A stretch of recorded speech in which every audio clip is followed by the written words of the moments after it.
Now, I do want to return to the issue for a second of Eden Alexander, because I think the whole issue of these hostages, as we've been calling them, and the prisoners who are in Israeli dungeons with no charges, Palestinian prisoners, is an important one to consider. Here from the Times of Israel reporting on this case, quote, Eden Alexander will be the first male soldier freed since October 7th. First male soldier. Quote, Alexander, a dual citizen who grew up in New Jersey, was serving in the IDF's Golani Brigade at the time of his abduction. He was kidnapped from his base near the Gaza border community of Nirim, known as the White House Post, during the October 7th onslaught. On October 7th, Hamas took 19 male soldiers hostage, not all of them on duty, and several female surveillance soldiers, the latter of whom have all since been returned to Israel. 5 were released in a deal with Hamas. 1 was rescued and the body of 1 was recovered by troops. So, I've never heard of active duty soldiers in a war who get taken and kidnapped or abducted or detained or whatever you want to call it, referred to as hostages. That's usually a legitimate conduct in war, to capture the enemy soldiers and place them in some place where they can't continue to fight. Every country does that. And yet there's never been any distinctions drawn between the IDF soldiers who were taken hostage and the civilians who were. There were civilian hostages taken, and those people should never have been taken.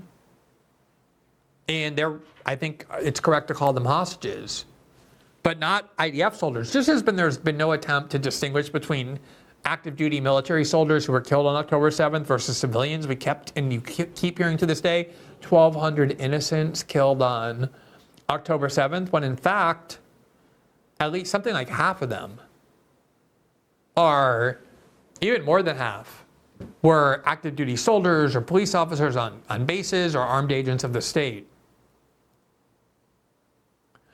The Times of Israel says, quote, Eden Alexander's release will mean no Gaza brigade soldiers or Golani brigade soldiers are held in Gaza for the first time in over a decade. Now, Steve Witkoff is the one who led the negotiations of this. So he was in Israel, and the family of Alexander came there to welcome him back. And there's video of him being released. I want you to take a look at the condition in which he appears. There he is walking with IDF soldiers, laughing, smiling. And there he is meeting his mother.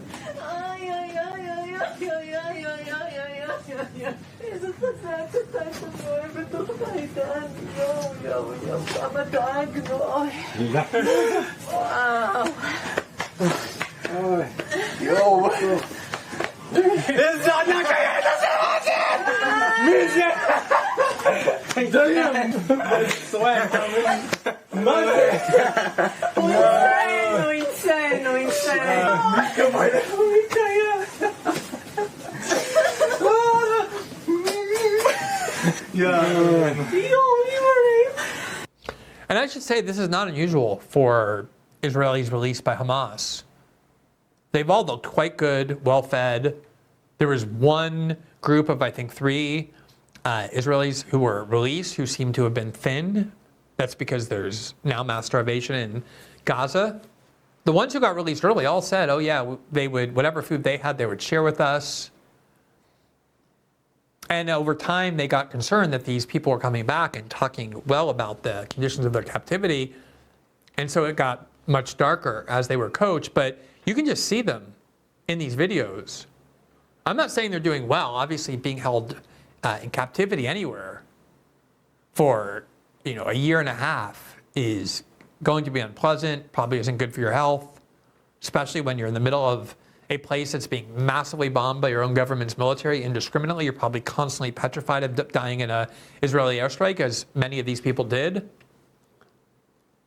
And obviously the diet isn't going to be great either, because they are in a place where their Israelis are blocking any food from entering. But you can see, I mean, that was a healthy person you just looked at. Physically, certainly. And so many of the Israeli hostages, the vast, vast majority, have come back in that shape.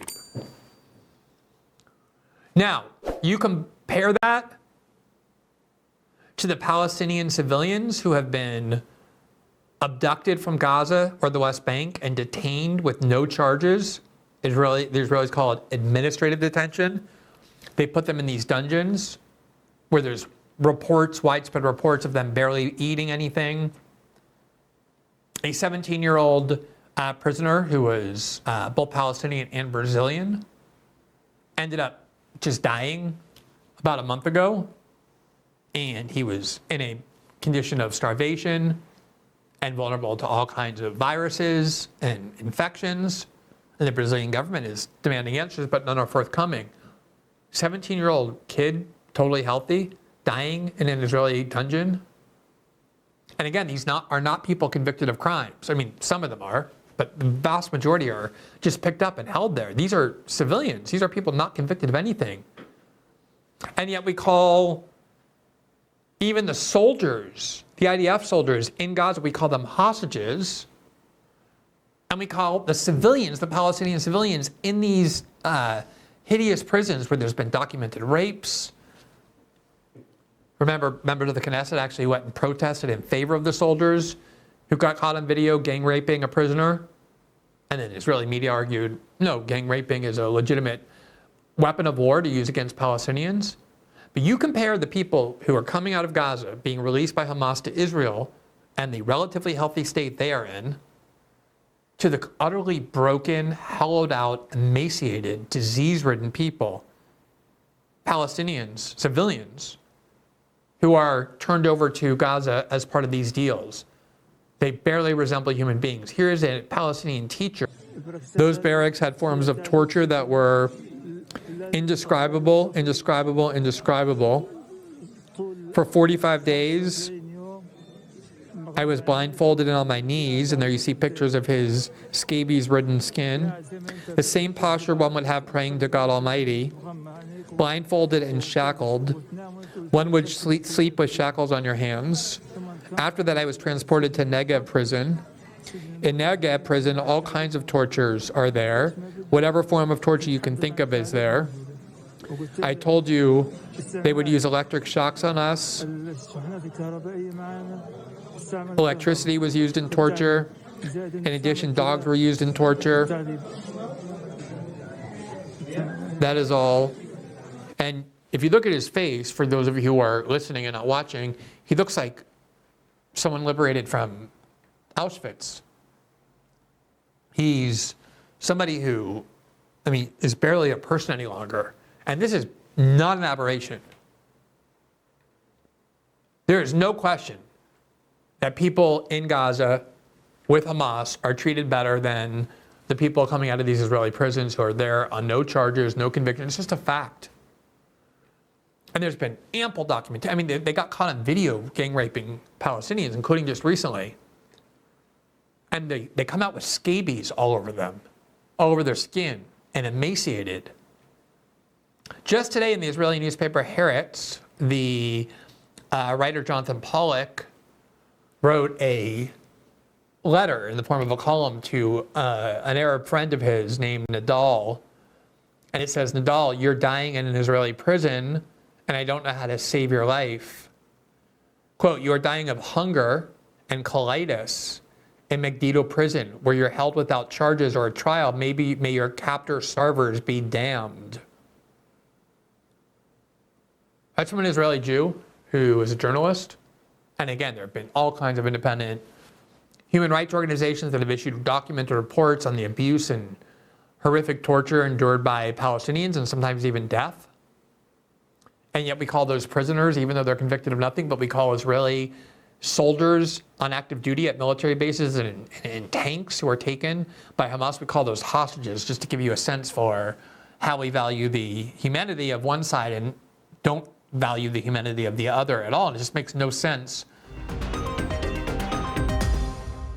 Thanks for watching this clip from System Update, our live show that airs every Monday through Friday at 7 p.m. Eastern, exclusively on Rumble. You can catch the full nightly shows live or view the backlog of episodes for free on our Rumble page. You can also find full episodes the morning after they air across all major podcasting platforms, including Spotify and Apple. All the information you need is linked below. We hope to see you there.